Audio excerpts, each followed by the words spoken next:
You called me from the grave by name. You called me out of all my shame. I see the old is passed away. The new has come. Now I have resurrection power living on the inside, Jesus. You have given us freedom. No longer bound by sin and darkness, living in the light of your goodness. You have given us freedom.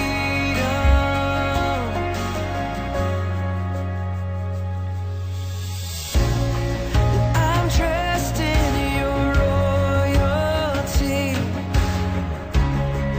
Your Holy Spirit lives in me. I see my past has been redeemed. The new has come. Now I have resurrection power living on the inside, Jesus. You have given us freedom.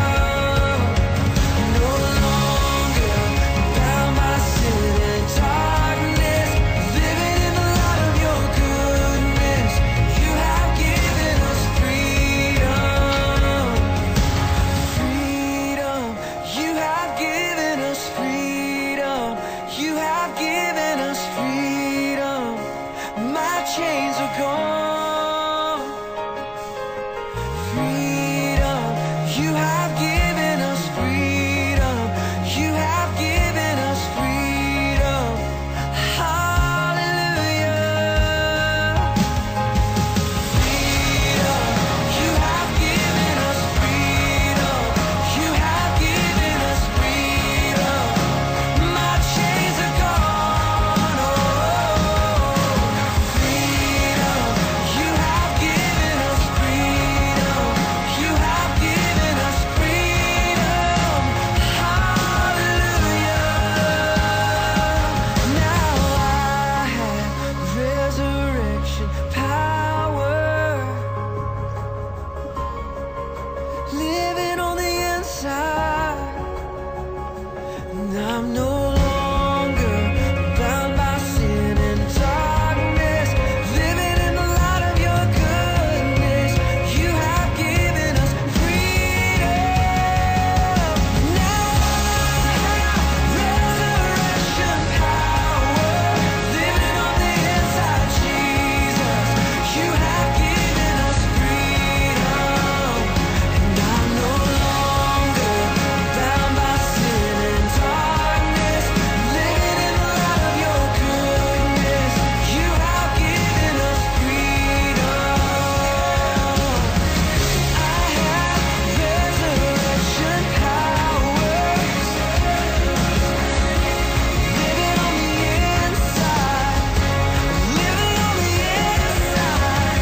No longer bound by sin and darkness. You have given us freedom. You have given us freedom.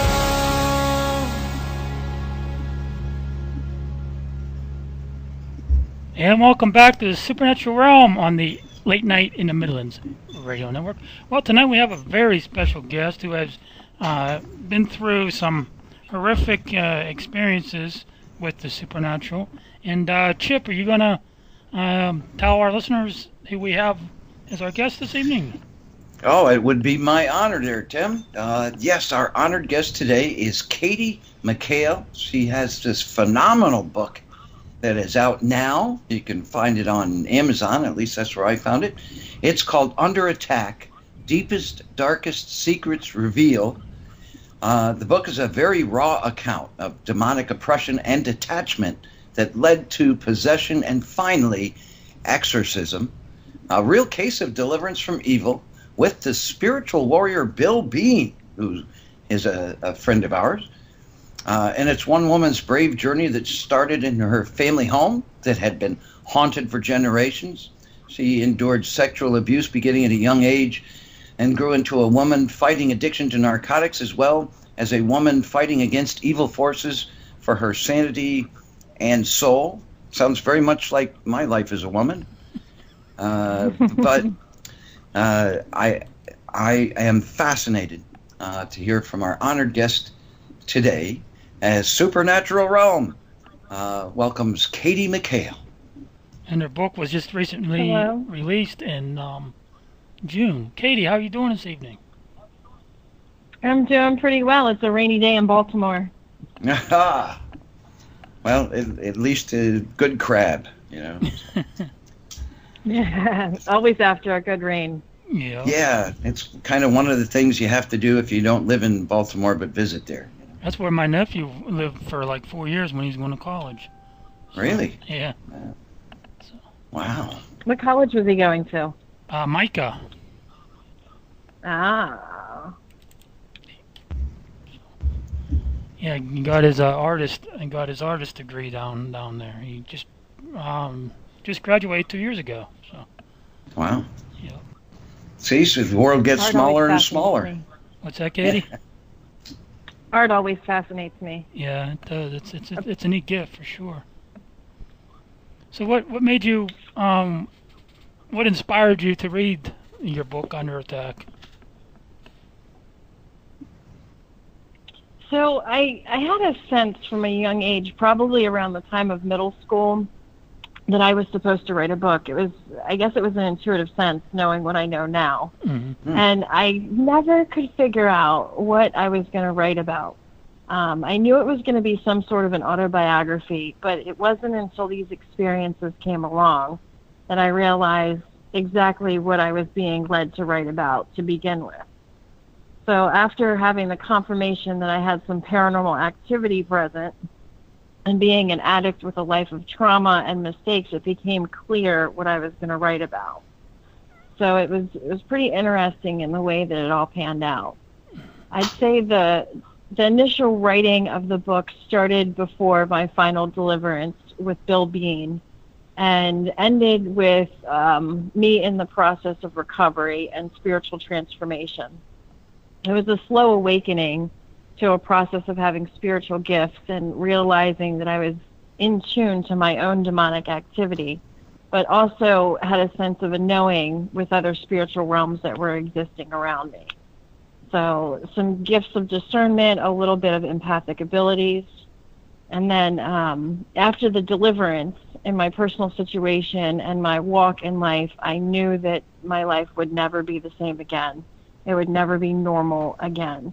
Mm. So I had to accept what I had went through, who I was, and me being open to other realms and being able to sense beings in other realms.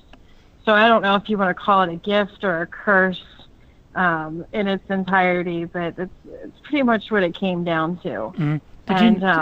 I got this sense that there were other people out there that were in some of these situations that I walked through, mm-hmm. and that might need to hear an account of someone being brutally honest in what they went through, what they exposed themselves to, and how they handled it and spiritually grew and came out of the situation. Mm-hmm. And I said in writing the book, if I can help just one person, if I can wake one person up, if I can comfort one person in this story that maybe they aren't alone, that was my goal when I started writing, was to get the message out. Right. Did you know from a young age that you were different than other children, that you had sensitivities about you? I did. I had empathic senses that were very clear from a young age. I couldn't understand why I was able to discern the emotional states of other people. Right. And I didn't understand why I could sense the activity that was going on around me, even when there wasn't direct evidence of it, let's just say, in our natural physical world. But there were physical events that occurred as a child. So it was coming into that. It was pretty young. And then after the final deliverance, it was like some more of those spiritual gifts started to awaken in me. That's usually what it does. If you have some sort of traumatic event, such as that, or maybe a traffic accident, a near-death experience, a lot of times those will increase your intuitiveness. You'll be able to sense things more than you ever have before. And you can feel comfort in talking to two people right now who have those abilities, who can relate to what you went through and what you're going through now, and when it comes to psychic abilities and empathic abilities and the sensitivities that you have. That's interesting to know. Mm-hmm. Chip, do you have a question? Praise God. Yeah. Oh, yeah. Yep. Oh, no, Katie, you're in good company here. And if it's any consolation, I knew from a very young age that I'd never be normal again, under much different circumstances. But, hey, not normal is not normal, right? And life has been a blast. So I just wanted to say that out loud. I actually, my first question for you is not the one I would think it to be, but it goes along the lines of something you said as you were describing both the things that you, all the different kinds of things you had to endure in order to answer the calling of this book. I mean, I'm an author myself, but it was something that you said in that, from the deliverance on, it still took a long time to recover from that. I have a good friend who works with persons in trauma, and that's trauma of all different kinds. And our general nature is, just snap out of it, you should be through this by now, and that really doesn't help. And I don't think that a lot of people really understand that, any kind of trauma, even though we're going to be talking about some pretty remarkable traumas today that unfortunately you had to endure. It's not a what I want when I want. Let's get it done right now and feel great again type of thing. It takes a lot longer than people expect. And I mean, trauma's trauma, but so hence the unusual question. I mean, assuming that a grand majority of our listeners have endured some sort of trauma in life, just to speak to the idea that, you can't set a date and say, okay, I'm going to be over this depression by January 3rd. It takes as long as it takes, and for specific reasons. And I just wanted to, and we'll get to all these circumstances of trauma in a moment, but for people in trauma themselves, and from your personal experience, it's not an overnight thing getting over, is it? No, it's not. It's not. And that's part of something that the deliverance offered for me with Bill Bean, actually. Bill was able to walk me through warrior mode and the principalities behind that, and creating a connection with God and making sure that is instilled. My faith was present from a young child. I was in Catholic school and transitioned. My family converted over to a more Christian-oriented faith. And I was pulled out of Catholic school, and I did youth group. We were a very religious family, and I had to reinstill my faith and my connection with God after my deliverance, and kind of keep that on, putting spiritual armor on as protection and making sure I'm really, carrying that through. People in these situations, usually after there's been demonic presence in their life, any slightness of not walking in a warrior mode, which is faith, strength, and courage, you kind of make yourself more susceptible to these things returning into your life once they've been present.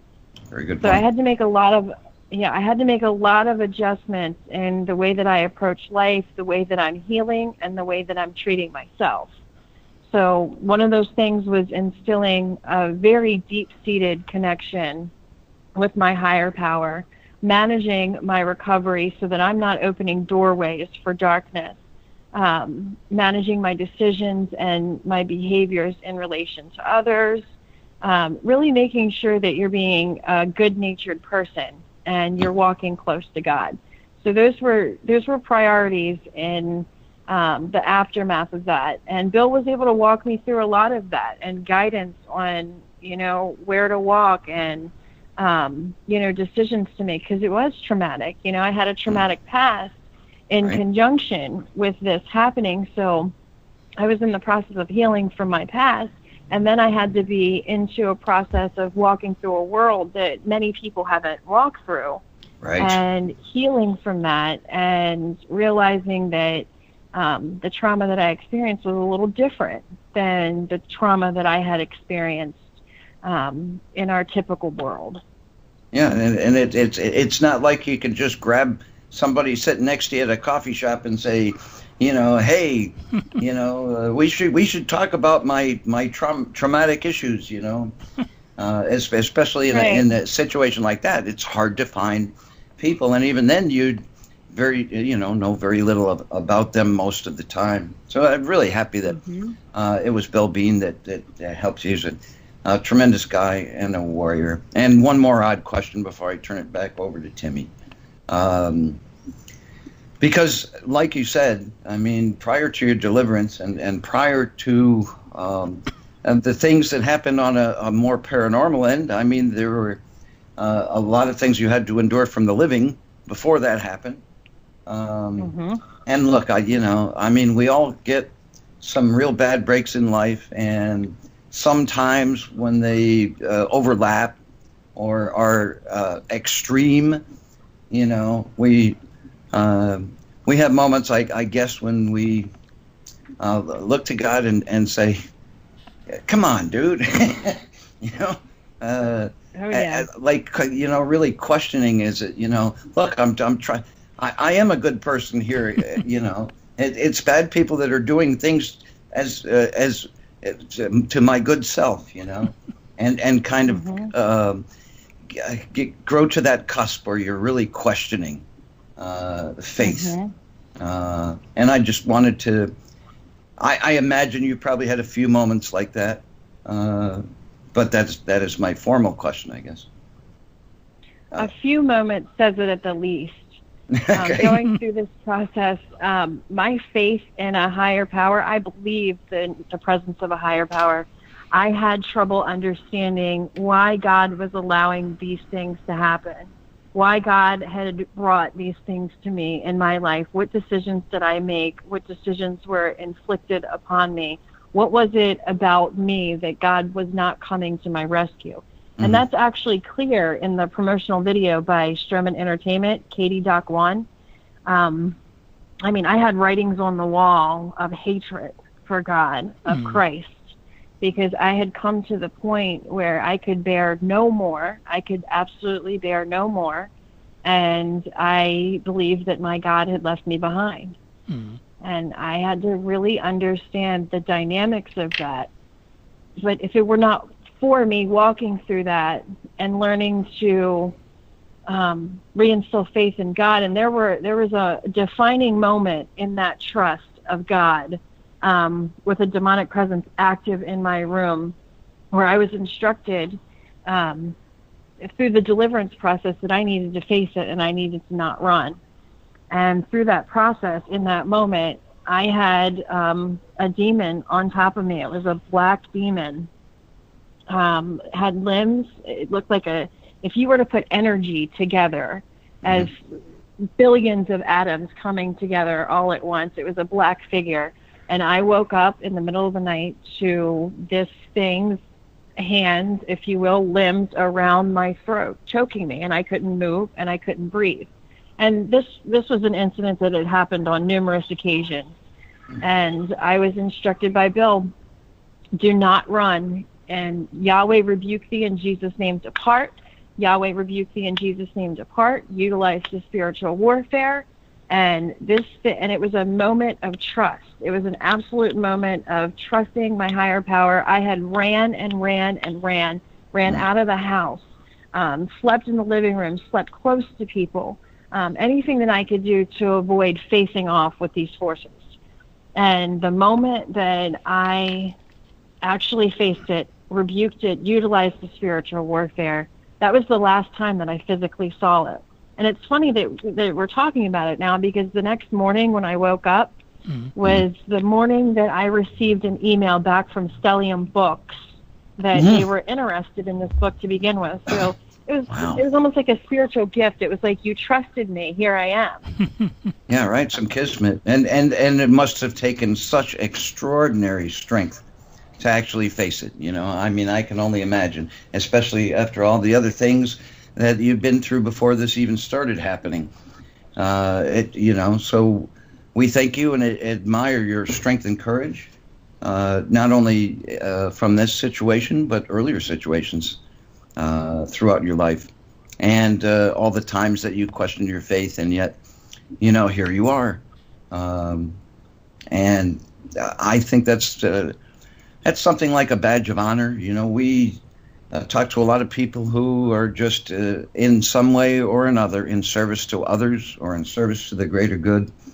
And I don't think if any of them got there easily, you know. So just wanted to commend you for your strength and courage. Timmy? We're all fighting this battle when it comes down to it. I mean, we are all fighting a spiritual battle of forces of the light and dark coming together and influencing us. And this is, you know, I stay very humble in this process. I always, you know, any good things that have come, any good works that have come, it's a direct result of God working through in life, through someone, through a circumstance. And, you know, I pulled through as a result of the God that I had lost faith in, looking over me through the whole process. And I'm very aware of that. Katie, do you think that... I could imagine. Do you think that these experiences that you had, these traumatic experiences with the demon and with the demonic presence, do you believe that that was sort of a wake-up call from God to bring you back to his all-knowing and all-powerful being? Oh, absolutely. Absolutely. And it's pretty bad when you're so relentless in your lack of faith that God has to allow these forces to present, you know, because I do believe that there is a degree of testing that God allows. And I have some people that disagree, and they believe, you know, in an all-loving God, and that is true. God is all-loving. But when it comes down to it, your faith, it was part of the testing process of what I was being exposed to. And having faith and that faith renewed was a whole part of this process. I definitely believe that this was part of, you know, wake up, and this is the reality, and this is the reality that you're going to walk in. You're going to need your faith. We have had numerous guests on this show that have had some sort of spirituality and some sort of faith before having their paranormal or the demonic experiences, and the end result was good won over evil. Their faith was stronger, their belief in God was stronger, and good ultimately overcame and was the winning part in the whole battle, was Christ winning over evil. Absolutely. And you know, the story's already written. We just walk through it. Our guy is stronger than their guy at all times. Yeah, and love is stronger than hate. You know. Good overpowers evil. Right. Yeah, and boy, I think you know, we have this. I guess we can call it. I don't like the term New Age because it's too tree huggerish, I think. But we have this saying in that industry about light workers. You know, people who have a calling to serve the greater good, and again, you know, it's not an easy path that gets us there. You know, people who are deeply spiritual. Rarely get there from a happy place, you know what I mean?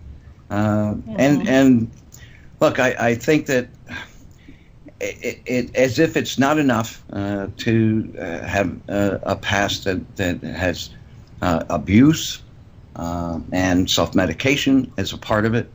And you'd think that would be enough, you know. So I can, again, I have to commend you for the strength to go through all that. And then this, to get to the place where you are. I think that you're on the path to greatness. I think that you can really do wonderful things for people, but not without understanding all that negativity, you know, and the depths of what people living or dead can do to other people living or dead. Absolutely. Yeah, so, boy, and again, you know, boy, we're so sorry you had to endure that, but it seems to all make sense now in the long run. And again, it's not a what I want when I want, or an overnight type of thing, you know. Life keeps coming at you, and God bless you for your strength. I can't even remember what my question was going to be. It's just, actually I do. It was something I wanted to bring up because we were talking off air about something that occurred when you were 7 years old, because that kind of takes this picture and adds a whole new tincture to it. So I wanted to ask you about this experience that you were telling me about before we were on air, that occurred at 7 years old to you. Yeah, absolutely. We can definitely jump into that boat. So 7 years old, I might have been a little older. I might have been about 8 years old. I had a grandparent that was very close to me pass away. And I didn't go into a lot more of the detail when we were off air, but I will explicate a little bit more now that we're bringing it back up. Sure. So this grandparent was a twin. She was part of a fraternal set of twins. And after her passing, it was really painful and turmoil in the family. She was the head of the family on my mother's side. This was my mom's mom. And kind of held everything together, held all the parties together, all of the gatherings that we would have. And I remember there was a storm that night. There was disturbance in my bedroom, and I ended up sleeping on the couch. It was pretty frequent. Did we lose Katie? Chip? Hello? Did I lose you guys? Hello?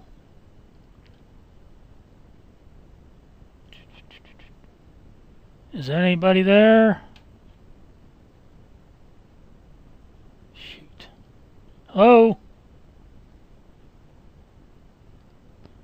I think something happened, guys. I'm going to try to work on getting the guests back on the show here. And in this little sectional between those two doors where our front porch was, I saw a divine angelic being standing between the doorway. And for a second, I was trying to make out the figure, but it became clear as I was staring through, the windows, the panels of the door. There was a presence. It was a female presence, and it was white, almost glowing. And as I'm looking through, I'm young, so I'm absolutely petrified, but I didn't recognize this entity as being something that I had experienced, that was dark in my room. So I'm looking through, and what I noticed about this angel, and I think maybe this is what scared me more than anything, was that the angel had one wing. It was present with one wing. So being so young, I took that as something's wrong with the angel, having spirituality in my family. I wondered, is this a fallen angel that I'm being presented with? And I started talking to some family members about it, and I started sharing it with them. And it was like a laughing joke at first that, Katie saw an angel, was she having a dream, something like that. And it came up in research with some family members that when you have a twin, and this is just some spiritual research that happened to come up, when you have a twin that has passed away and the other twin is still living, the angel doesn't get its other wing. So the story suddenly it held some water, let's just say. according to the research that was found. Wow. So you had a twin that didn't survive then? It was my grandmother's twin, so this would have been my it was great a grandmother's aunt. twin. Okay, all right. Yeah, I know exactly how that feels in a way. You know, one day a few years ago, a long time ago, I found this money clip on the ground in this very random place, but it was a money clip of an angel, and it had a little message. You know, I think it was meant for the driver of a car. You know, keep my passengers safe on our journey. And I assumed that it was not an accident that I found this. And so I took it everywhere I went, you know. It followed me through every crisis and every hardship. And then one day, one of the wings broke off. And I thought, you know, well, there goes my lucky charm, right? And it really didn't change anything. But I really get this. And I was a lot older than 7 at the time, so I can only imagine how that must have racked your mind as a very young girl for a while. But you know, really interesting, and it seems that there is a divine energy that has its eye on you, and I think for very good reason. I think a divine energy has its eye on all of us. Well, true, but I mean your future path has a lot to do with all the things that you were obligated to learn through no choice of your own whatsoever, and countless unfair situations, because and you have been empathic for a long time, but this kind of adds to that, and it adds to the strength of your conviction going forward. Absolutely. Yeah. So you'd agree with that. I would absolutely agree with that. So the publisher calls pretty much right after this experience kind of freshly ends, and I mean, boy, is that a sign, you know? I mean, if you ever wanted an affirmation, there it is. How long? It was definitely a sign. So how long between that phone call and the book coming out did it take for the book to actually? So when it was actually an email that I got, I woke up and I looked at my phone the next morning, and I had an email in the box. I had sent in the first couple chapters of the book. She needed just a couple hundred words, and I shot them over to Stellium Books, and she checked out just the first couple hundred words of the book, and she was in. She's like, this is going to be an interesting story. And she gave me a little bit of time to finish the book. The book wasn't even finished yet. I wrote it probably in a little over 6 months. It took to get everything out and write it, but I had been drafting it in my head for quite some time. I mean, just drafting it. And one day I started writing. And I was like, I'm going to write a book. I'm going to write a book about all this. I'm going to write a book. I had some people around that kind of laughed it off, but I was being led, and I followed through with that leading. I think the Holy Spirit was sitting with me through getting through the trauma of reliving these experiences and getting them out, and getting the message out to another person. What were some of the challenges of writing that book? Okay, so it came in 2 sections. We have a part 1 and a part 2.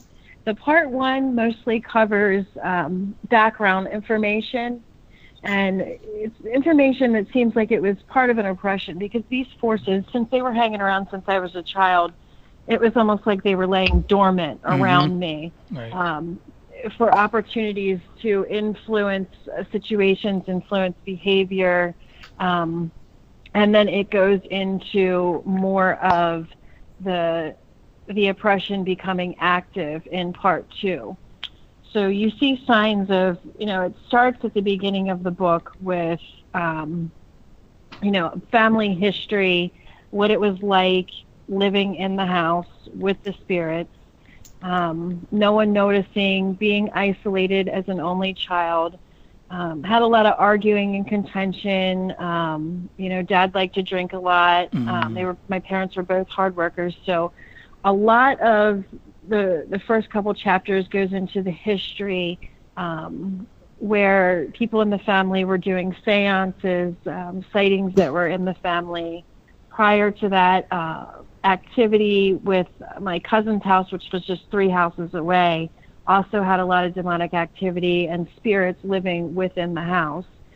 So it kind of covers a lot of the history in the first part. And then it goes into schooling, my transition from Catholic school over into a public school system.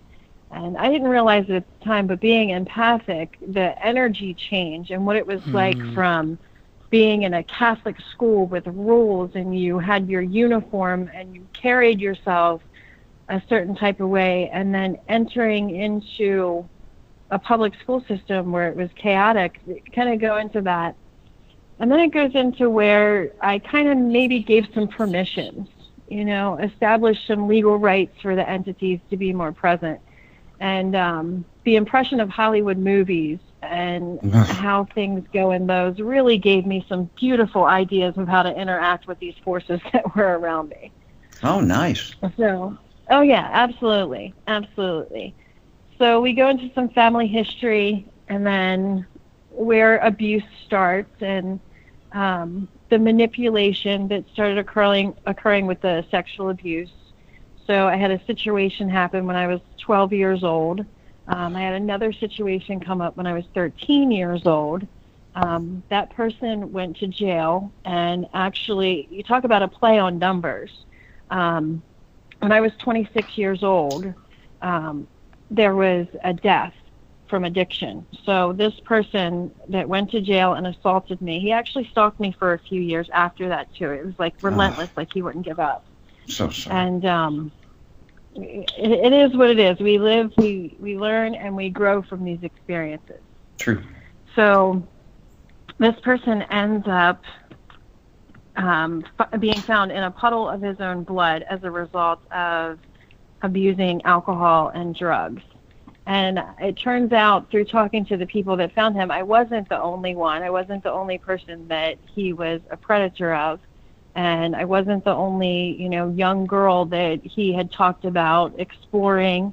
So it kind of goes into a lot of that manipulation that occurred. And I was 13 years old at the time. So I turned 26 years old, and it so happens to be 13 years later from that time period that he commits, or he's actually found dead in his own puddle of blood. So at 13 years old, he is 26 years old, and then I turned 26 years old, which is 13 years later, and he ends up dead. And it was funny because it was around the same time frame that he was actually prosecuted and put in jail. Wow. So I mean, a karmic debt had clearly been paid, it seems. Right, with clear signs that it had been paid. Yeah, because they do say karma is quite the female dog, and I don't know why dogs have anything to do with karma, but that's what they say. I have kind of an unusual question for you before we get further into the book and a more refined glimpse into it. And again, it's I'm outside my pay grade here. I do not have a very clear understanding of negative energies. I've been fortunate enough to not have any encounters with them, at least not that I was aware of.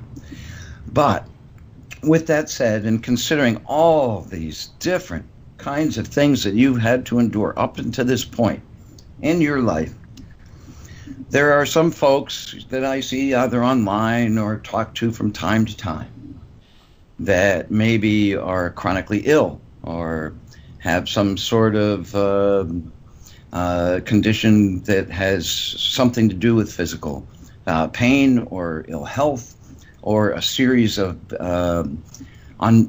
bad luck. And they're very quick to blame negative energies for this. And again, I'm out of my pay grade, but I just see a lot of times where, sometimes it's just the way the physical body works. that isn't exactly going the way you want it to, or sometimes the way life is, it doesn't always go the way you want to. And I'm concerned that people are very quick to blame outside forces. I can agree with you on a biological standpoint. I have my own belief system regarding how this works. The first thing I like to keep at the forefront of my mind is that anything that is good comes from God, and that anything that is not good is somehow associated with darkness, however that may be. I believe that the deterioration of the body, the way that it transpires and how it happens, and the sickness that comes upon people is not necessarily God's will. Do I believe that there's a demonic force present next to the person? Not in all cases. It's something that has to be evaluated and investigated. I believe that there are influences of the devil that are natural things that are thrown into the world that we have to deal with. Disease, sickness, mental health issues, car accidents. And then I believe that there are forces at work that can inflict some of this stuff and kind of set up some of this stuff when they're present. And then I believe in attachments where you have an active demonic force hanging around someone. I believe that you have spiritual presence, a spirit guide, or angelic forces that hang around someone. And then I believe that if you are incapacitated enough, if you are weak enough, that you can actually endure a form of possession. And I've seen temporary possessions come upon people. I've researched and read about temporary possessions where it seems like they will go in and out of themselves when they are having paranormal activity or a demonic force present around them. So it's funny that you bring it up because my assaulter that went to jail, our dog had a very odd reaction to this guy. Wow. It was almost like there was something standing right next to him. My mother describes it as the dog reacting to him in a way that the dog had a knowing or was seeing a spiritual presence or sensing an energy that he had never reacted this way to any other person. Definitely. Wow. We had German Shepherds all my life growing up, a series of German Shepherds. So as this guy got near the dog's hair stood up from the top of its head all the way down to his tail. And we had our dogs leashed so that they couldn't get out and bite someone. They were for protection. They were to protect the yard. They were guard dogs. And he jumped up, collar tight as it could be, with the chain pulled as tight as it could be, and was in attack mode over this guy, just at meeting him the first time. And it was interesting because nothing had really transpired yet. Right. It was almost like the dog picked up this guy's intention. There was an energy that was present with this guy. Yes. And the dog picked it up right off the first impression. The dog picked it up. So I think that there are influences. I think there are circumstances where it is a natural occurrence. It's a coincidence. It's bad luck. It's being at the wrong place at the wrong time. And then I do have a firm belief that there are influences that can set up the scene for something to fail. I mean, you see it in the horror movies. The horror movies are, in my opinion, very dramatic depictions of the reality of paranormal activity and how it happens. Right. Yeah, they take some sort of unreal reality and make it even more unreal. Right, but and then there's we still expect people to believe in to other it. realms. Yeah, it's kind of a very extreme version of whatever actually happened, generally speaking. Based on a true story, especially the ones that say based on a true story, means that the word "the" in the true story is what it's based on. There's a lot of "thes" in the script, you know. Yeah, absolutely. Yeah. But it's interesting that you said it just sometimes I think that because people, some folks are very quick to assess unfortunate occurrences to things outside of their control that have control over them, that may even feed or continue that kind of behavior when it's not necessarily so. But there are also things where it does occur, and even I will say that. And I've seen that too, but I just get concerned sometimes that people are very quick to assess something negative or evil, to personalize whatever is occurring in their lives that may be just a physical thing or just life coming at you, you know. And that was my concern in asking that question, because, you know, you are the resident expert on this subject, and I am not. So I think our pets know. They have that sixth sense about them that they just know good and evil. They know energies. They can sense, you know, what people's intentions are. They can sense their energy. They can see auras. And my cat's the same way. He'll growl and scratch somebody that he doesn't like or has negative vibes about him, negative energies. And other people, he'll rub up against and he'll want to sit on their lap or want to be involved with what they're doing. You know, our animals pets are incredible. Yeah, my wife grew up in a haunted house herself, and they had German Shepherds all throughout her upbringing. And there were so many times where these dogs would bark at virtually nothing at the top of the stairs. But like you said, you know, hairs on end and, you know, in guard dog mode at absolutely nothing, you know. And you just kind of knew.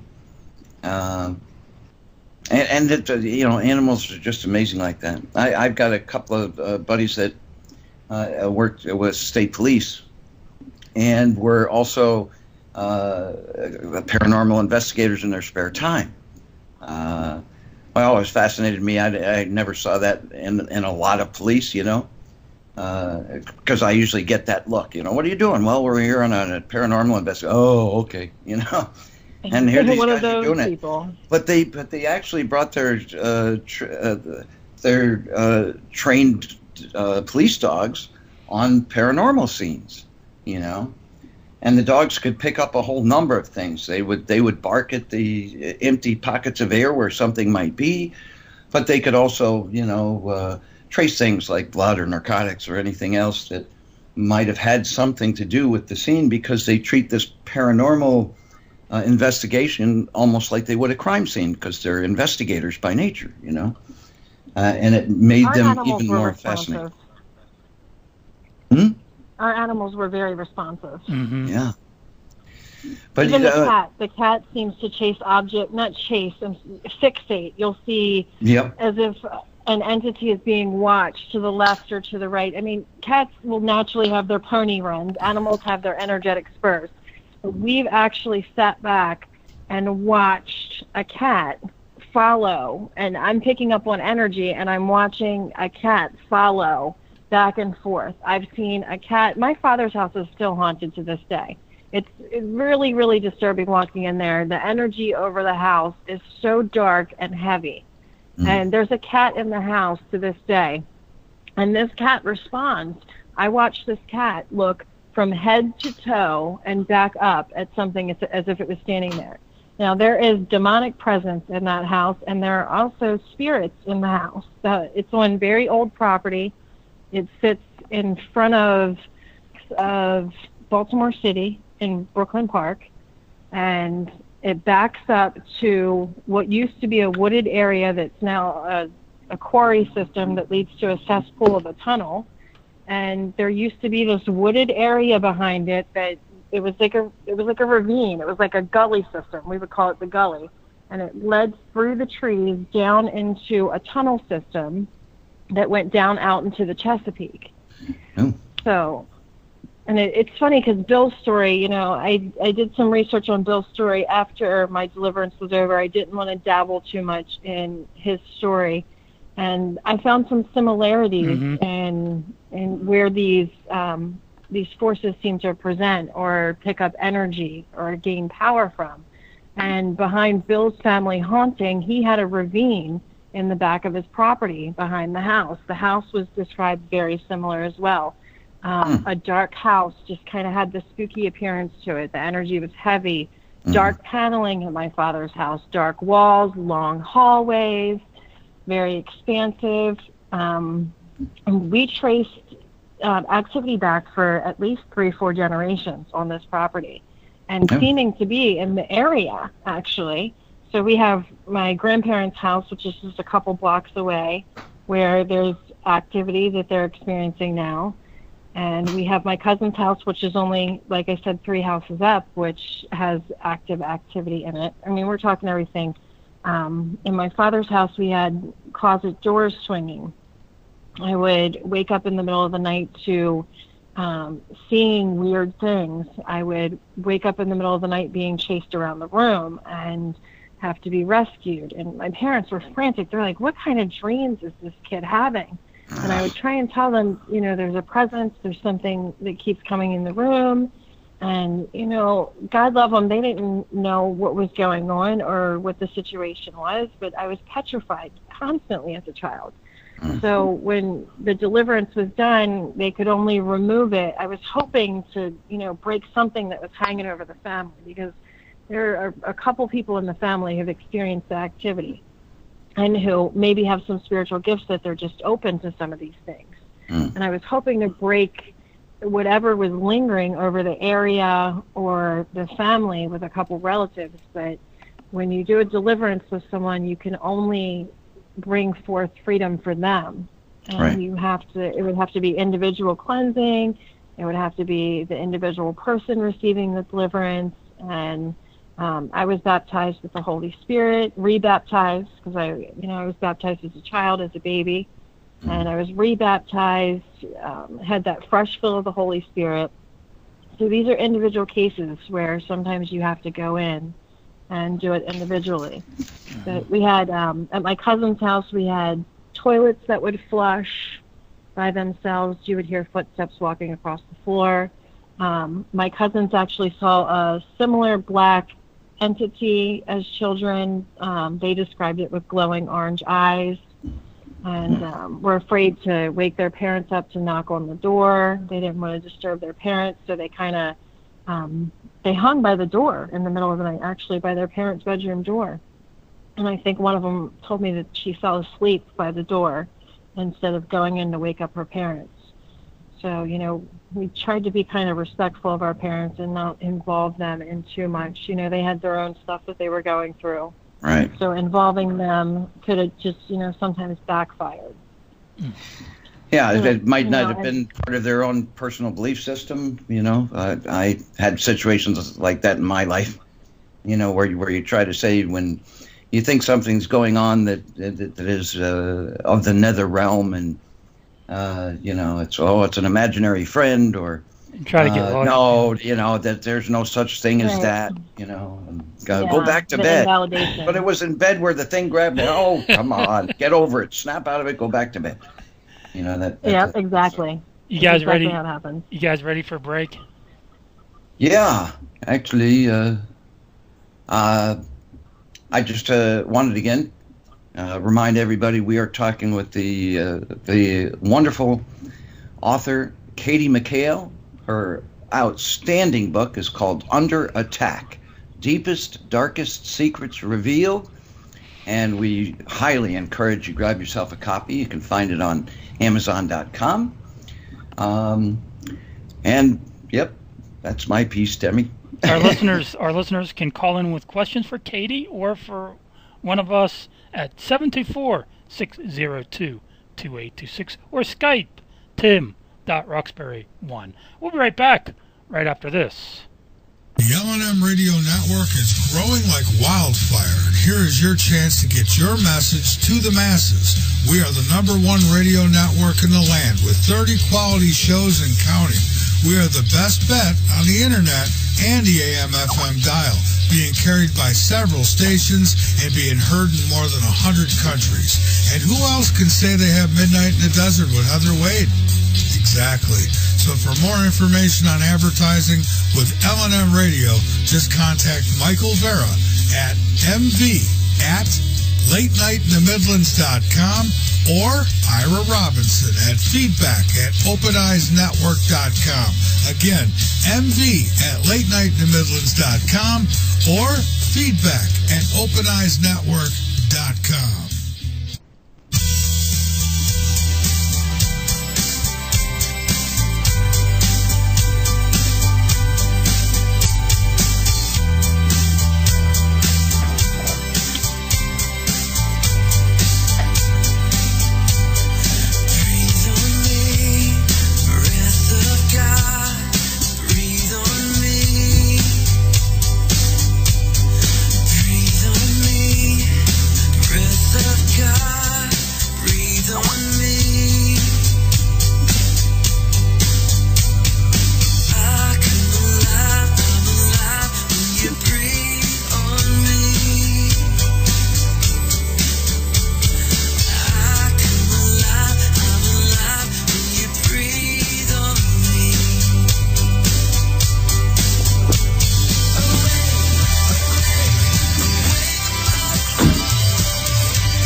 to my dry bones. Your breath tells death they can ride on. Awake me, make me a living stone, a testament to your throne. And nothing without you, I'm on my own. The only one who satisfies my soul.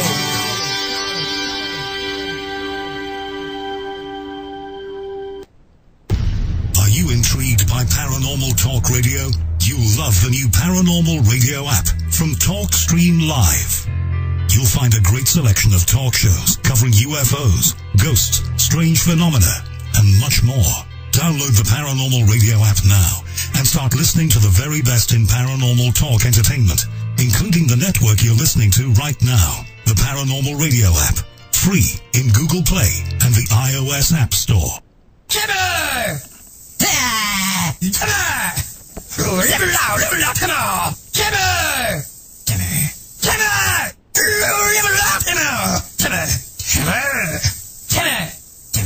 Timber! Timber! What was that? I don't know, man.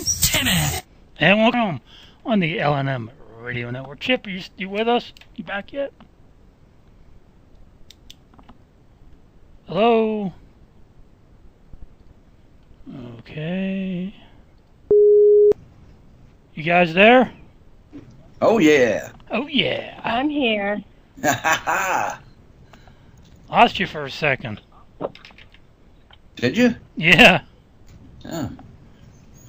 Yeah, the Oh, server. I'm sorry to hear that. Yeah, the server disconnected and it come back on, within the next few seconds. So I don't know if somebody's trying to take the show down or take the network down, but there was some That connection. doesn't surprise me in the least. Yeah. Well, and that doesn't surprise me in the least. Hey, speaking of which, I got a question for you, and I want to word this carefully because I don't want it to appear insensitive or defiant. But let's just say that I had a buddy of mine who lived in Louisiana, and I went down to visit him when I was in college. And some of his neighbors were voodoo practitioners, right? It kind of fascinated me because, I'd never met a voodoo practitioner before. And I asked them an unusual question about curses. And they're also very devout in their religious beliefs, but not painted that way per se. But the answer I got was, there's no such thing as a curse without a belief in a curse. So, and again, I'm wording this very carefully, and it calls for your speculation. But you have been delivered. You are working toward helping other people in similar situations. And my question is this: the percentage that you personally speculate, okay, or even if you don't have one, just say I don't know, of people with the kind of faith that gives great attributes to both the divine and the evil, that come under possession or require exorcisms, as opposed to, let's say, have you ever seen an atheist that needed an exorcism? Do you know what I'm saying here? I do. I had some cousins in my family that were faith-filled, let's just say. They were walking the path of righteousness in so many words. And this group of family members was actually untouched by the paranormal activity that existed, at least for, a good couple of us. Mm-hmm. And I wondered myself if the reason for that was a spiritual protection that was occurring as a result of their faith walk. So I think that there are possibly more people that are not practicing a spirituality and in contact with a higher power that are going to be influenced by demonic forces than people who are atheists, people who have no spiritual practice and no belief in a higher power. And I think it comes down to the spiritual armor and the spiritual warfare. You know, you could dabble into, you know, quantum physics a little bit with that statement, where you can kind of create your own spiritual protection. You kind of create your own reality. Right. You can create what is allowed to come around you, what is not allowed to come around you. And I would say that even in relation to you talking about voodoo and voodoo practices, is if you give power to a force, it will have more power. Right. If you have an entity around you and you're fear-filled, you're giving it more power. If you have a spirit around you, and the spirit sees that when it knocks over a cup or slams a door, that it will get a reaction out of you, it will do it more. So you kind of manifest more power in energy that already exists. Wow, that is a phenomenal answer. You can't see me, but I'm bowing to you right now because, no, I mean, I appreciate that insight, and it adds to my understanding, because again, it's above my pay grade here, the negative energies, and it's very, very well said. Thank you for that, Timmy.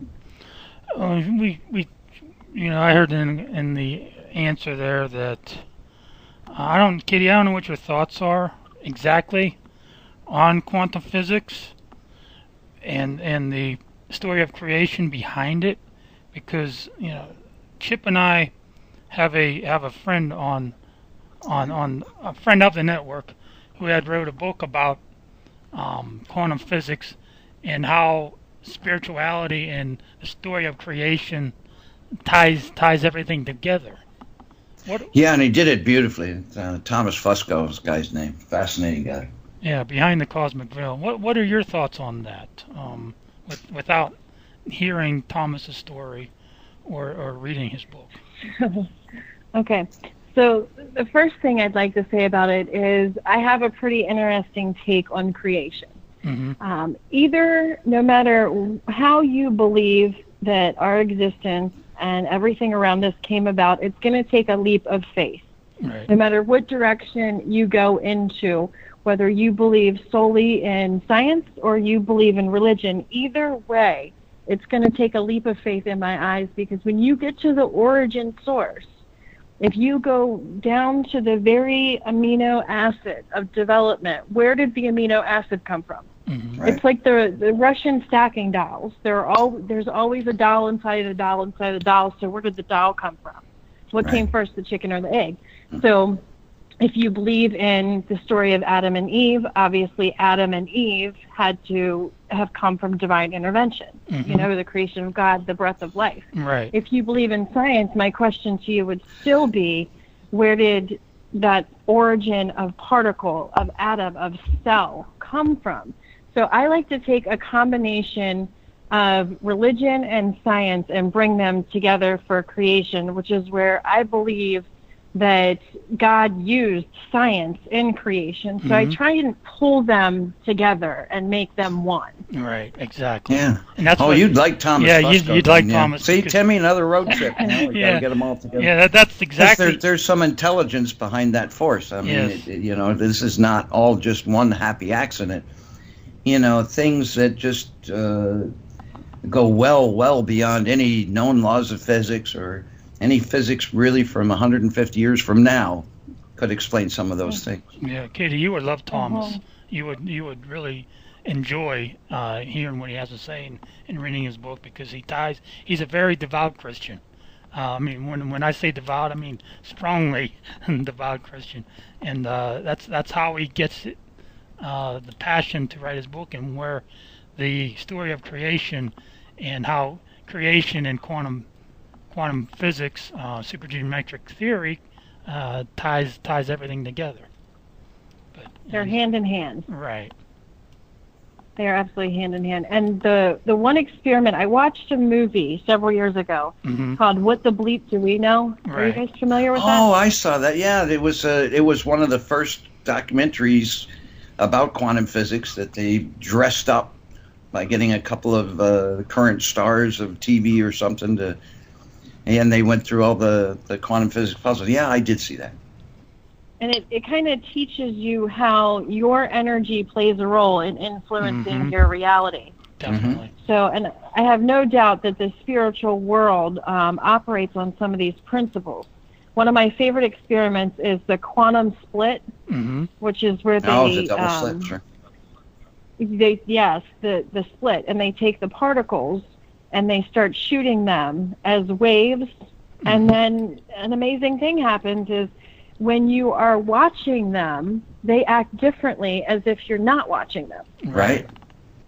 So it makes me wonder in the spiritual world if their energy has the same concept to where when there is an observer, suddenly they don't want to be observed. You know, is the act of observing them making us unaware of them to begin with, or unaware of their potential or what they can do? I think so that experiment was phenomenal. I think the observer plays a very big part in the opening of a wormhole or an Einstein-Rosen bridge or the paranormal experience as a whole.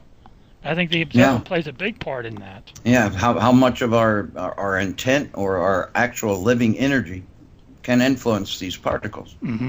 That's why they took the observer out of the equation. And how much of what our brain is actually capable of decoding plays a role in what we're observing. Because, you know, if you take a remote control and you hold it up to your cell phone and put it on record, we know that there is a light that's going from the remote to whatever the source is, that, like the television set.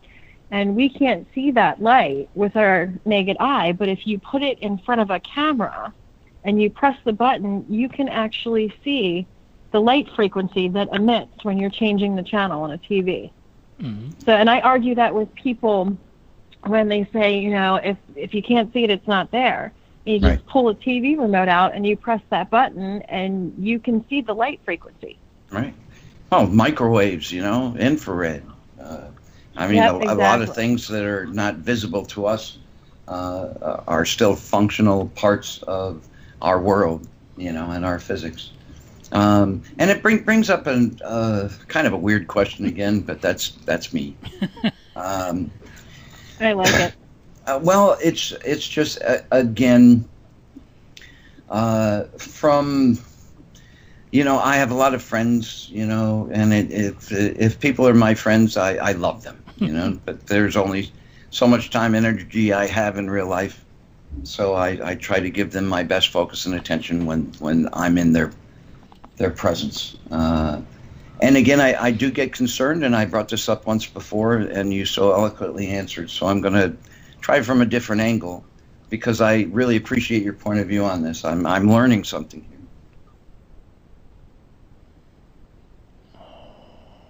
Understand this. Paranormal setting, all right? And sometimes it's not because these things are negative or nasty or evil.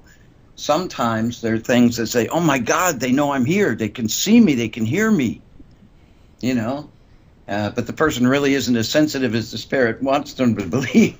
So they desperately move stuff around. So they say, look at me, I'm here.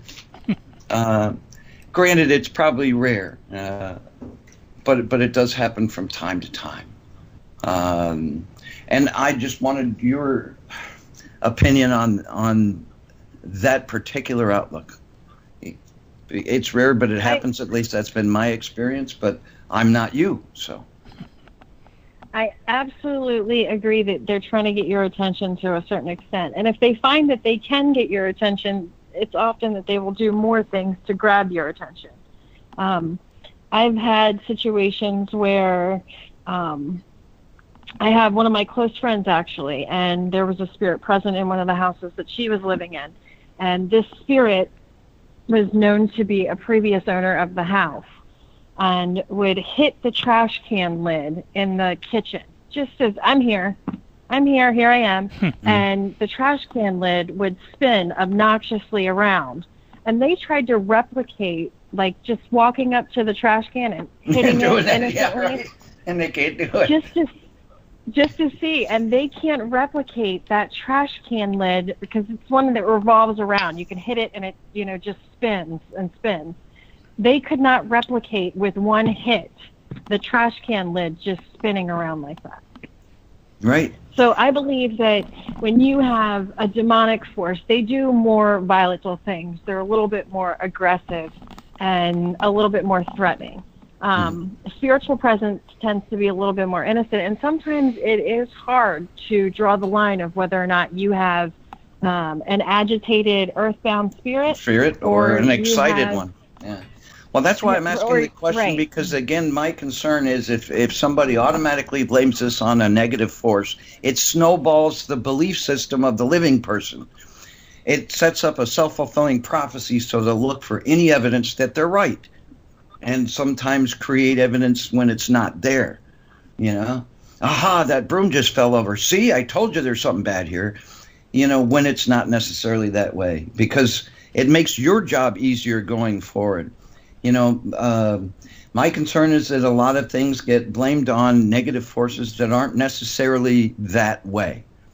And so if everybody blames something going wrong with either them personally, their physicality, their life, their luck, whatsoever, or anything that is a little strange that's around them, then it feeds this cycle. And like you yourself said, if you come to be expectant of fear, it makes you more receptive to it, to these negative entities who are looking for the weak. You know what I mean?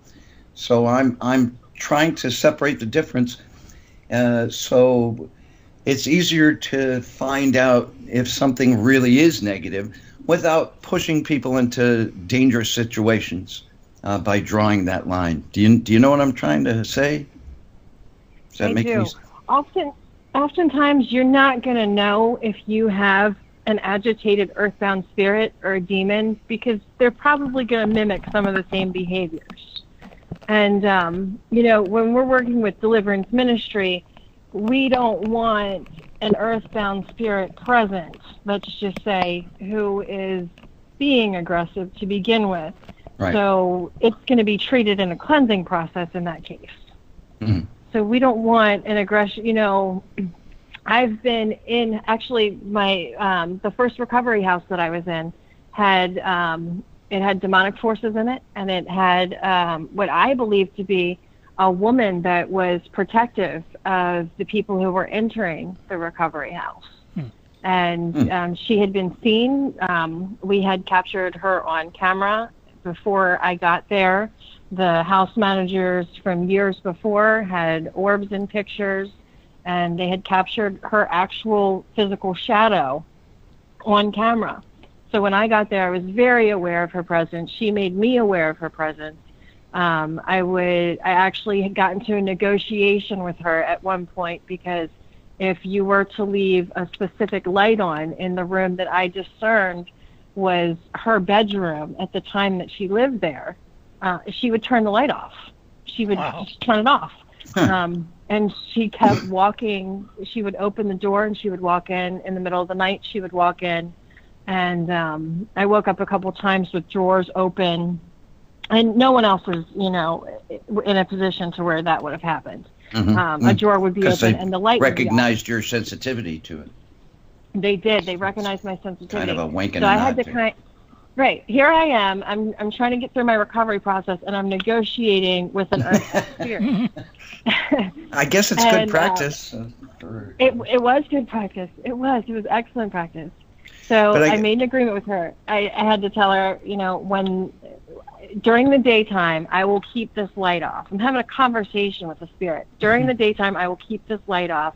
But at nighttime, I need you to leave the light on, and I need you to stop opening the door. So she listened. She listened. The light remained on after that conversation or connection was created, and she stopped opening the door. Because there were things that were crossing the borderlines. I had to establish boundaries. Right. Yes, and you really do. But even you yourself recognized her as a protective force rather than a negative one, and adds to my... See, my concern is, look, I have friends in law enforcement, and there's always somebody in their district who's a chronic caller, Every time they hear a noise, or every time something looks wrong, or, there's some kids across the street and they don't look like they're from this neighborhood, and the cops get very annoyed at that. There are people that go to hospitals for attention, hypochondriacs or Munchausen's by proxies, things like that. So I'm considering that your path forward in this line of work, I'm asking these questions to kind of diminish the amount of false calls you're going to get if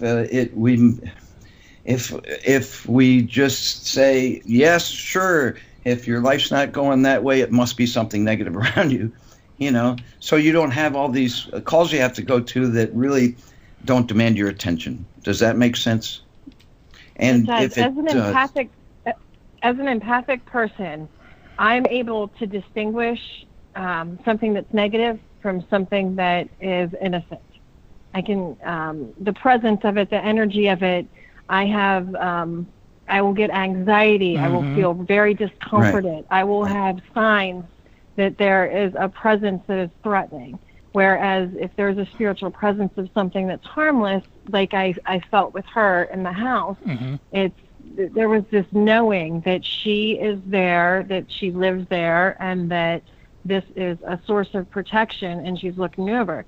Now, there were other forces in the house. There were, black shadow objects that you would see go by, and there was a little bit of a darkness that was carried out in this house as well. Come to find out, 25 years ago, there was a deliverance done in this house.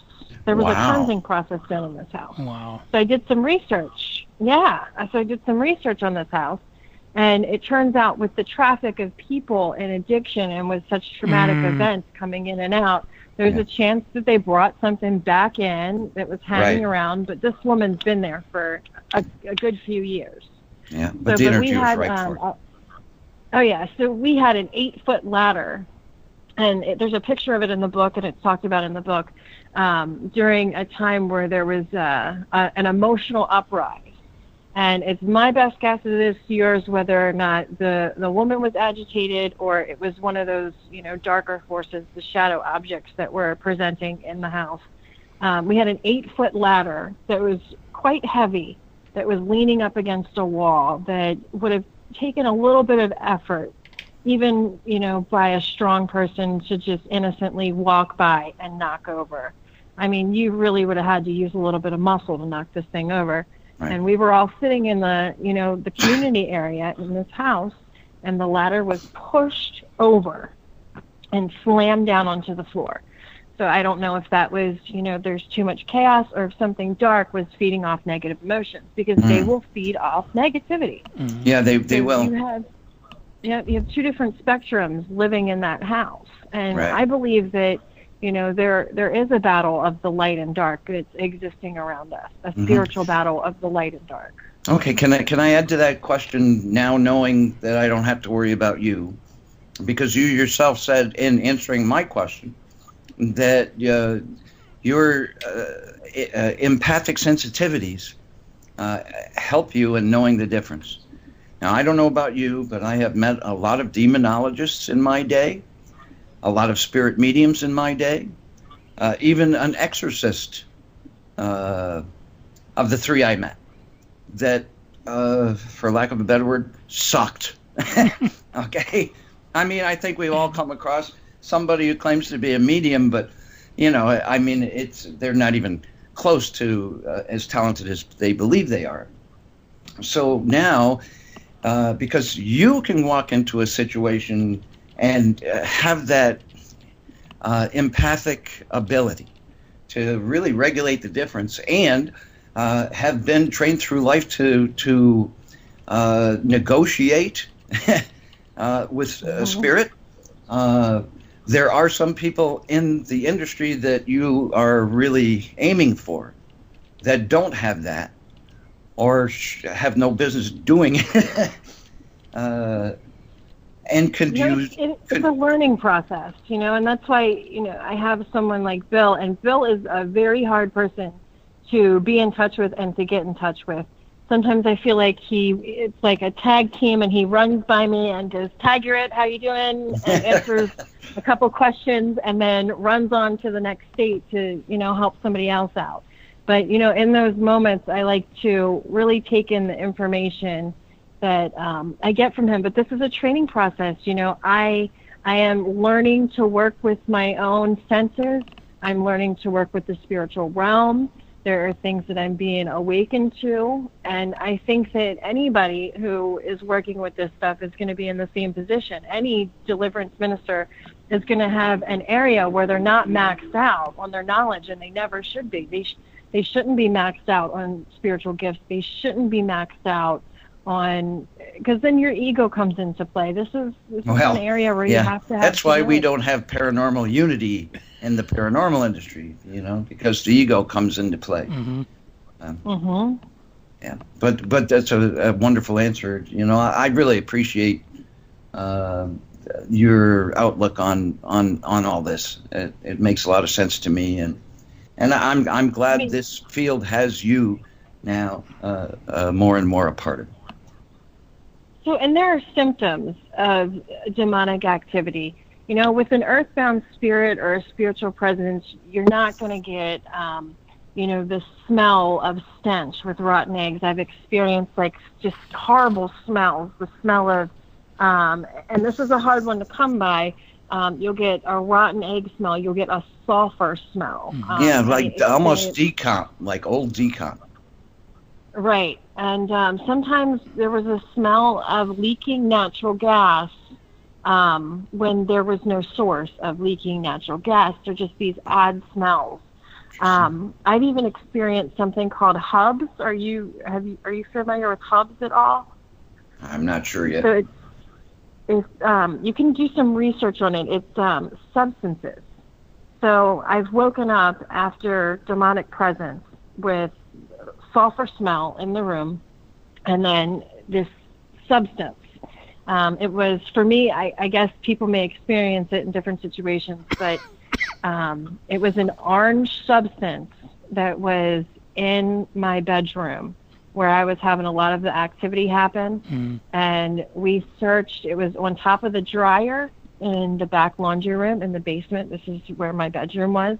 But once the attachment was into place, there was activity that was happening in any place that I started to get comfort in, that maybe the entity that was hanging around me felt comfortable to start misbehaving, I should say. So when I researched the hubs, I didn't research it until the second time it happened. We searched for leaking pipes to see if something had dripped. No pipes are leaking. We searched for any possible substance in the house, any liquid in the house, any cleaner, asked questions, was anyone here? And it was this orange substance. And we could not explain where this orange substance came from. So the second time it happened, I actually moved into a different location, and it appeared in front of the stairwell. It was the same orange substance. So I looked it up. I'm like, I need to look this up. This is really weird. It's accompanied by a smell. It's accompanied by the demonic activity. What is this substance that keeps appearing? So when I looked it up, it was identified as hubs. And when I brought it up to Bill was able to identify with it and, tell me this is a place where, and the research indicated this is a place, it's a power source, it's an energy source. So it's like these demons will feed off of water, they'll feed off of electromagnetic energy. Yeah, and it's I don't know where it comes from. I don't know what it is. They call them hubs now because when we say ectoplasm, you get the eye roll. That's why they call them hubs now. But yeah, and I had a buddy of mine. And Tim has a question for you, so I'll make this short. A buddy of mine was actually he's a UFO expert, but he also worked with paranormal, and he was an electronic technician. Biomedical engineer. This guy, and he said it's not just that the water source or the power source or the energy vortex around the property. It's where they put the electric in sometimes, I mean, underground, where there might be a torn wire or something, which adds to that electromagnetic force that those particular forces can draw upon. So that's all I have to say. Tim, I know you had a question. Yeah, and you were talking about this substance that was found throughout the building. I've heard of a similar case. Bob Kramer and his family. Bob was a county commissioner for a nearby county here, and he had a demonic presence in his house, and there was a substance on the walls of his house, and they had taken it to a science lab to try to identify what the substance was, and the end result was it was nothing that they could identify with on this planet. Yeah. Wow. But they wouldn't call it extraterrestrial. It's just sometimes, and Thomas Fusco again comes to mind here because of his outlook on the way physics works in paranormal sense, which is based really on both science and faith both. It brings about the kind of situations that simply defy physics. We seem to think that the standard model or how we see the world and the universe now is the right way, and that's the only way, and then we realize how wrong we are. So it's along those lines. I've had experience with objects in the sky as well during this time period. Have you really? Oh, and on the Absolutely. same property or on visits to other properties or both? On the same property as where the deliverance was performed, there was actually objects in the sky the night that Bill came to the house. Wow. And they were moving. So I have some footage. It's funny because in the process of writing my book, there were a lot of difficulties. There was some paranormal activity happening on my end. As Stellium Books was publishing the book, there was paranormal activity happening through the editing process. The sound of balloons popping behind the desk, pencil rolling off the desk, just a few odd things that were happening. So at the time of the deliverance, I believe that there was, I think that the UFOs are part of something of a different realm, let's just say. I don't know if it's a parallel universe. I have a feeling that some of them might be demonic, that they might not necessarily be out for our own good. But, there's a lot to explore in these areas of, different realms, parallel worlds. I do believe that we are not the only thing existing in the universe. I believe that there are other beings existing in the universe. Whether or not we can prove that, it's just hearsay. But what I can say is I've had absolute evidence of movement in the sky from objects that shouldn't be in the sky. Yeah, and that doesn't sound unusual to us. And sometimes when there's both paranormal occurrences and UFO phenomenon, a lot of times it's tied to an unusual part of a magnetic grid, where there's it's part of that magnetic grid system of the Earth, where there's just an unusual amount of extra magnetic force or electromagnetic force that attracts both these things. But Tim, I think you had another question. You mentioned to me you were going to ask something. Yeah, but I was going to ask a follow-up question on addicts. Is it your opinion that these addicts have psychic abilities or parapsychological abilities? I believe that when you are in addiction, you are changing your living frequency, and that sometimes in circumstances that demonic forces are either drawn to the trauma or you are entering a lower vibration in which you are then able to perceive them. I've had addicts talk about seeing demons, and they question whether or not they've gone crazy, or it was a result of the drugs. And some of the drugs that they mentioned, some of the states of intoxication that they mentioned, are not typical situations where you would get hallucinations. So I have an opinion that there are levels of intoxication in which you have people who are obviously seeing things that are not there. But there have been other situations where addicts have been on their deathbed, where they've been getting ready to overdose, and they've seen demonic forces. And I believe that when there's trauma, the devil is right there in the details. The demonic forces are right there in the details, and they're ready to show up and facilitate anything, that could cause destruction. Do you think that people have these abilities prior to their addiction?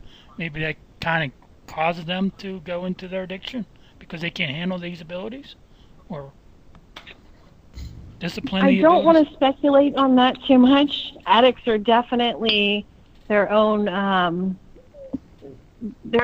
people. I would say when you have an addict, their success rate is just as good as their ability to use drugs. Okay. When they recover, and they recover fully, and they're walking the path of recovery, and they're working the program, it seems like they accomplish just as much in their new world and their new walk being sober as it would chasing the drugs and chasing this life. Right. So it's like, if you're going to do it in excess, you're going to do it in excess. Maybe that is part of a spiritual gifting. Maybe it is part of the gift of the human. I wanted to add a layer to Timmy's question on that because of your answer. And look, I worked with a lot of psychics over the years, and my personal opinion in answering that question is some psychics have addictive personalities and some psychics don't. Usually, though, the better psychics have to have really a clear state of mind in order to do what they have to do. But with that said, and not dwelling on percentages or anything like that, but to add a layer to Timmy's question, you mentioned some people have seen demons and hallucinations and things like that. Look, I used to work with schizophrenics. I had this job where I taught computer skills to them. Fascinating job. And there's so many people that say, oh, well, there's the big possession thing could be happening. And again, it depends on the individual. But in a state of withdrawal in a recovering center, from somebody who's used to being in a state of mind, let's say it's a long-term self-medicator, that now, their whole body chemistry is going through a whole new process that they were trying not to have to face for a long time.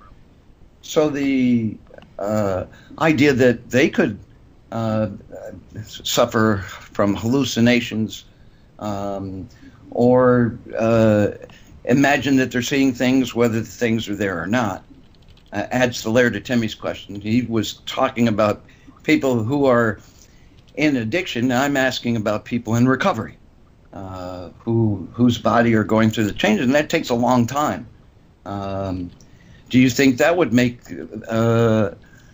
somebody that is now off these substances any more prone to psychic or spiritual ability? It calls for speculation, but it's a layer to that question. I think that it's all going to depend on the person. I don't necessarily think that it automatically assumes spiritual gifting. In my case, there were definitely some senses, and I believe it was the ability to pick up energy and feel that energy of other people that I think played a role in me trying to numb my system out. It was just it was a sensory overload. And I've had to learn how to kind of take on the energy and the senses, being sober, and it's a lot more clear, and it is a lot more easy to pick up on the changes in the energy and the senses of different realms and people's energy. It's a lot more clear, but it can become emotionally bombarding. I mean, there's times when you are around a large crowd and you're getting so much energy coming at you that it's overwhelming your senses. So I think when you're recovering from addiction, if you are spiritually gifted, that you have to learn how to operate naturally. But when you are when you're a recovering addict, you have to learn how to operate as a normal person. or not normal, a typical person, let's just say, who's just walking around experiencing sensations on a regular level, it's like being a baby all over again. And there are people who are recovering from addiction that have hallucinations, that have to go through withdrawal, and their body chemistry is changing. So you have to consider all those things. And when you are investigating someone for deliverance, you're bringing up all this stuff. You know, you want to see where the person is mentally. You want to see what substances they're putting in their body. You want to see how long because if you're a couple months out of heroin using, let's just say, there's a chance that you might go through some hallucinations. You know, but it's a position where you are a little torn in, because you really have to walk that fine line of, are they experiencing another realm, or are they hallucinating? And that's something where you have to do an investigation on. And, you know, somebody like Bill works in that a lot, because when you have demonic activity, oftentimes you have some type of mental illness or combination of both, or addiction that's playing a role. So you have to really evaluate the person and their circumstances to see where they are, because you want to make sure, you want to be able to discern where the person is coming from. You know, he does a lot of life coaching. Right. So what I'm learning to do, and I'm practicing to do, is, you know, if there's not an active spiritual presence that's causing a disruption, how do you treat the mental illness? Right. If there is neither of those things, how do you treat the addiction? And if there's a combination of all of those things, all three of those things, I mean, fortunately, through God's power, you can work through and allow the Holy Spirit to work through you and come in and address the entity, and then do the deliverance. And then from there, you're going to address the traumas in the person's life. A lot of times that will break some legal rights or permissions that have been granted. Oh yeah, the red tape. Yeah, don't get me started on that red tape. Katie, we have a. Go ahead. We have a couple follow-up questions to what we wanted to ask before the end of the show, because we got about 10 minutes left here. Let me go back. What were some of the authors who inspired you?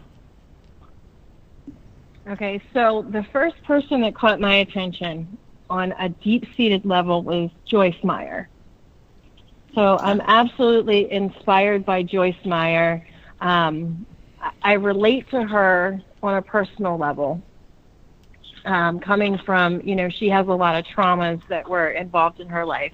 I find her to be very motivational, very honest, and raw, and she seems to be able to really move a crowd, and she is able to come through what she walked through in life, and she's able to, you know, preach the word, show and teach God's love, and kind of, you know, show Christ's walk in this world through her own traumas and experiences that she had in the past.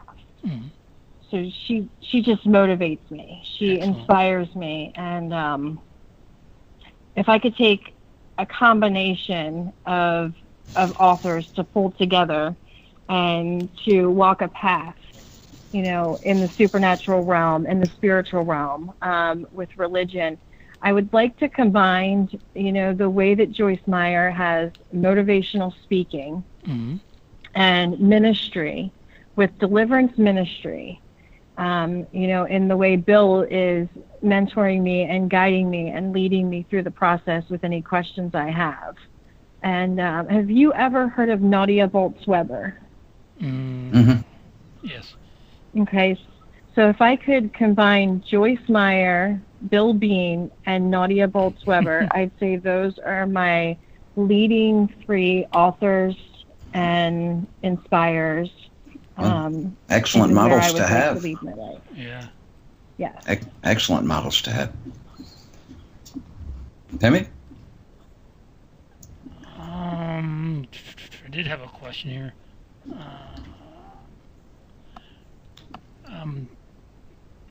If your book has a final message, what would that final message be? And what would you want to tell our listeners if they have some sort of paranormal experience that they can't understand or can't explain? I would say if my book has a message, it would be to walk in faith, strength, and courage. Know your limits, but never give up.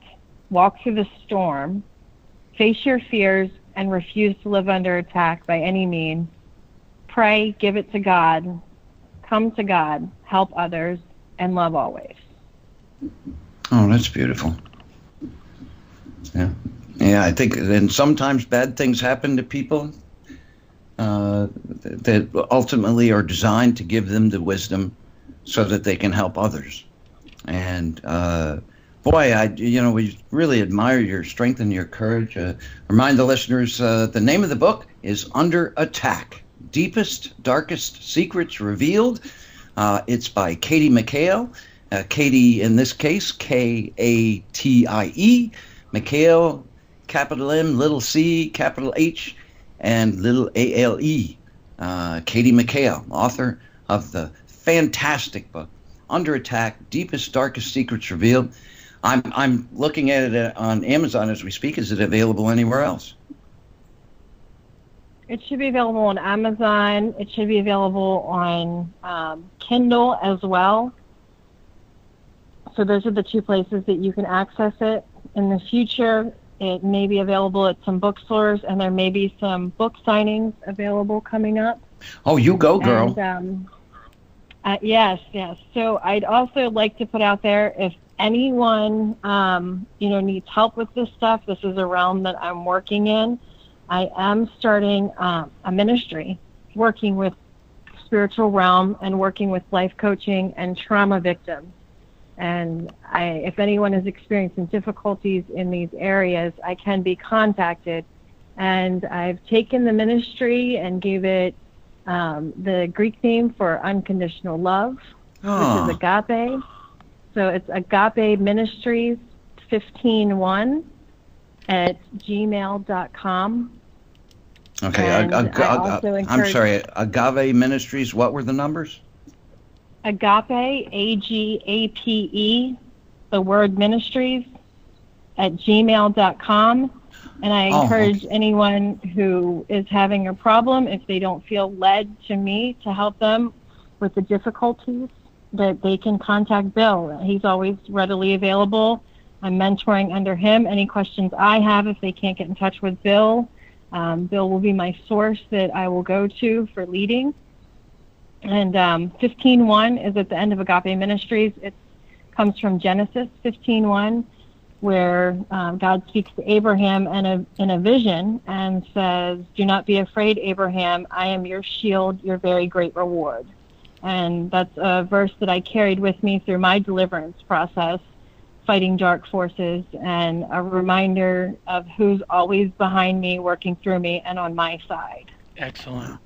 You certainly have our endorsement. Yeah. I mean, we're behind you 1,000%. We really appreciated your answers today, especially me, because, again, it's outside my pay grade. I'm going to say one thing real quickly, though, because when you answered questions about people with addiction or people in addiction going through withdrawal, and basically said it really is an individual case by case, but, that also includes, some life coaching and things like that. I just wanted to speak in defense to the people that I worked with that were schizophrenic, because similar to people going through addiction, there are stigmas there. It's the NIMBY factor, not in my backyard.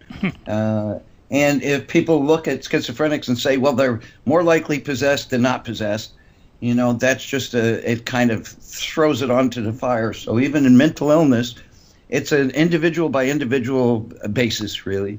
I just wanted to add to that on behalf of my schizophrenics, and I will shut up now. Timmy. We got to wrap it up. I've actually seen it both ways. I've actually seen cases where you have somebody who is diagnosed, because oftentimes the doctors are not aware. I mean, many of them are simply not aware of the spiritual realm, and they will be quick to evaluate someone for that. Oh, It should be evaluated. Oh, don't get you don't me want to throw a started on diagnosis. Yeah. Exactly. But then you do have other cases where, unfortunately, they are sick and need to be walked through how to carry that out. So that's a good point that you bring up. We got to wrap the show up here, guys. Katie, I want to say thank you. We need more people like you and Bill to help with these situations. I wouldn't be able to do it. I'm scared of these things. I just I like good and positive spirits to try to help out and guide them to the light. To negotiate with. Yeah, anything demonic, man, it's somebody else's territory. I don't want to do that. And I want to thank you for doing that and being a part of these healings and things like that to try to get some resolve and for the people who need it. Yeah, we believe in our fullest hearts that it is your calling, and we are grateful that the world has you on this path. And thank you guys very much for having me on the show. This is one of my first radio shows. I'm walking into this with arms wide open, and it's a pleasure breaking the ice with you guys. And you're a natural. Getting the book and the story out, and allowing myself to be a safe space for someone else who might need help in these situations. Exactly. Well, definitely, maybe we can have you back on the show at a later time, because I think we're just scratching the surface on the whole demonic story here and your experiences and what led you to write this book and everything. So I welcome you to come back to the show at some point, and we'll be glad to continue the conversation.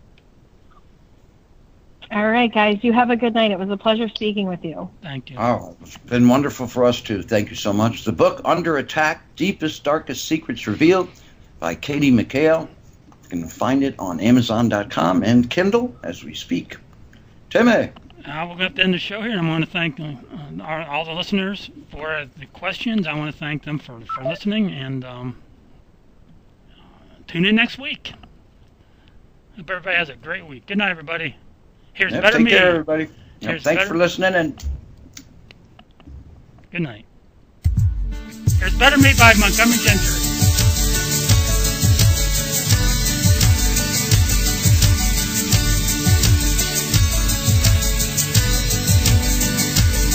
Getting older, finding myself and God getting a little bit closer and sober. I'm a little less reckless, a little less wild card, breaking hearts kind of senseless. Yeah.